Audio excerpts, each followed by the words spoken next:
Welcome to the 2011 River Capital half-yearly report. Today we're doing it a little bit differently with a presentation on video rather than our more traditional written letter. What I want to talk about first is the journey so far. I just want to remind ourselves of where we've come from and where we are. In 2001, the Karp family and the Caston family had pulled $16 million of capital together. This was the accumulated total of capital and profits that I'd managed for Susie and I and our family since 1996. Our objective was simple.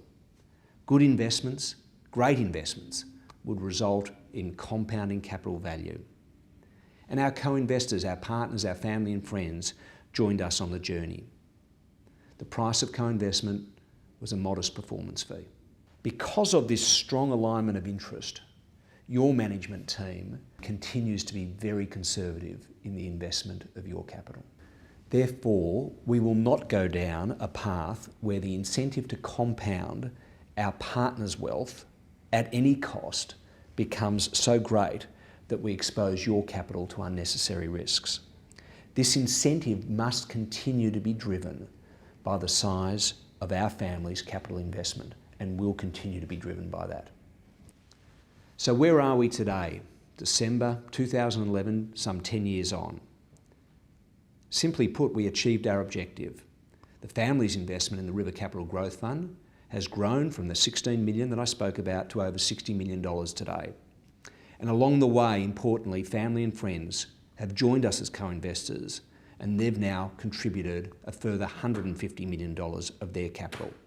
So from $16 million in 2001, today the Growth Fund is collectively investing over $210 million. And 10 years on, I'm pleased to say that our objective is unchanged.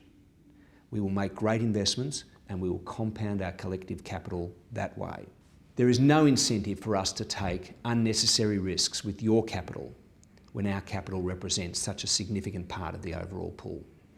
So let's move on to an overview of the Growth Fund's performance, and down the track Josh Ackman will come in and give an update on the Credit Fund.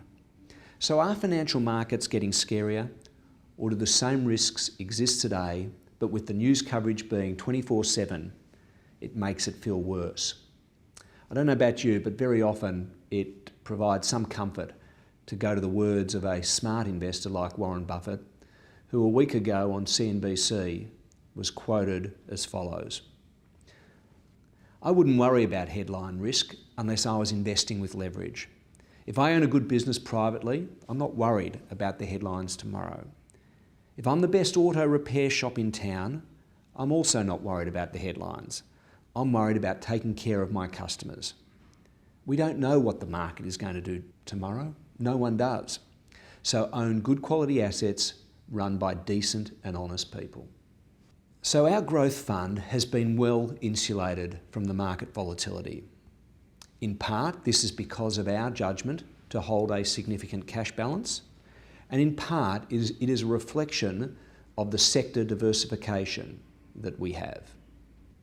So as you can see, the cash holding remains at about the 40% level it was when we reported to our partners in June of this year.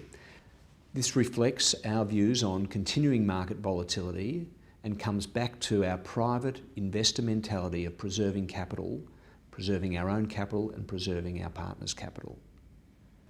As you can see, we have 14% of our capital exposed to the financial services sector.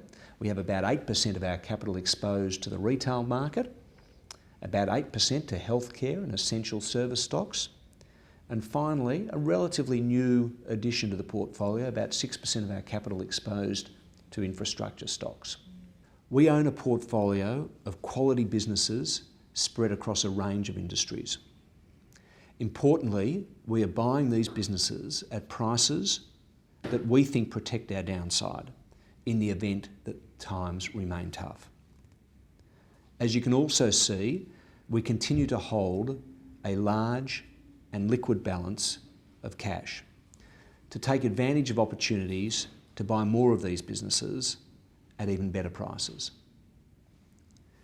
Of particular note is our exposure to the infrastructure sector, which is now around 6% and provides us with strong long-term, inflation-protected cash flows. We expect these assets to generate returns around our target of 15% per annum, and we're excited about their long-term prospects. As you would expect from a long-term investor, River Capital's largest holdings have not changed materially in the last 6 months. Ramsay continues on its impressive growth path, and importantly, the dynamic of the private healthcare sector market in Australia remains strong, and Ramsay has a growing footprint in the UK and in France that we think will stand it in good stead for the long term. We remain convinced that the Foxtel asset that sits inside the consolidated media business is undervalued. It's undervalued because of the complexity of the ownership structure. We believe that in time there will be an industry shakeout and that considerable value will be released from this asset. ASX, IOOF and Iress all remain core parts of our financial services exposure.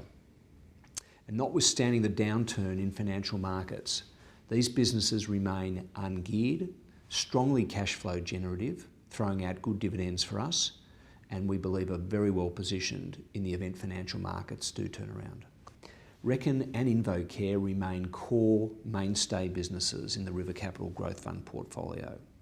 Fortunately, the sale of financial services and accounting software remains strong irrespective of financial markets. We like businesses that have as their core the two certainties in life, death and taxes. So the three key areas that we've added to over the last 6 months is consistent with that infrastructure theme that I spoke about earlier. MAP, the owner of Sydney Airports, Macquarie Atlas, Toll Roads, and finally SP AusNet, the Victorian electricity transmission and distribution business. All great businesses, strong cash flow, and importantly giving us that CPI protection that we want in the event that CPI runs up. So there have also been a number of stocks that we've sold since June 30, notably Connect East, which we were fortunate enough to receive a takeover bid, which resulted in a 20% gain for the fund in about a 6-month holding period. We were pleased to accept that offer. In the case of Rightmove, our UK online real estate business, we were offered a price that we thought was very attractive. It represented the completion of our investment thesis on that business and was also a very attractive rate of return for investors.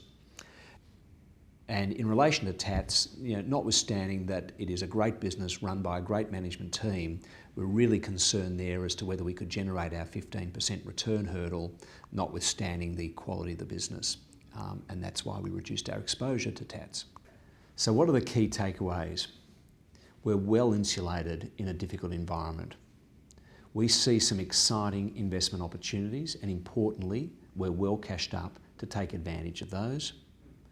I believe vehemently that the next 10 years are going to be as successful for River Capital as the last 10, and I thank you all for your continuing support and continuing to be our family, friends and partners on this journey. Thank you.